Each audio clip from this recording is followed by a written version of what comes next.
আজ ৪৮তম আন্তর্জাতিক কলকাতা বইমেলার উদ্বোধন করলেন মুখ্যমন্ত্রী মমতা বন্দ্যোপাধ্যায়। এবারের বইমেলার থিম কান্ট্রি জার্মানি।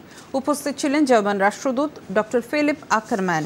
আবুল বাশারকে লাইফ টাইম অ্যাচিভমেন্ট সাহিত্য সম্মান স্মারক এবং ২ লক্ষ টাকা অর্থমূল্যের পুরস্কার দেয়া হয়। ঘণ্টা বাজিয়ে আনুষ্ঠানিক উদ্বোধন করেন মুখ্যমন্ত্রী। অনুষ্ঠানে মুখ্যমন্ত্রীর ৩টি বইও প্রকাশিত হয়। আবুল বাশার জানান, এই পুরস্কার তাকে আরও বেশি লিখতে উৎসাহ দেবে।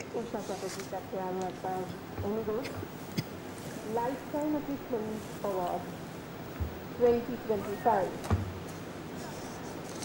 Debt Sustainability of Subnational Governments in India, Lessons from International Debt Crisis.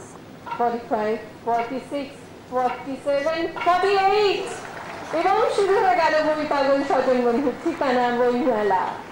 মা সরস্বতীকে পুজো দিতে হয়, মায়ের আরাধনা করতে হয়, আর বইয়ের উপাসনাটা এখানে হয়। সবাই মিলে এখানে এসে ছাত্রছাত্রীরা সমবেত হয় বই মেলা দেখতে। ডিজিটালের যুগ হলেও গত বছর এরা বিজনেস করেছে প্রায় 30 কোটি টাকার বেশি, এবং more than 27 lakh people they were present. They were the eyewitness of this book fair, and this time I think it will cost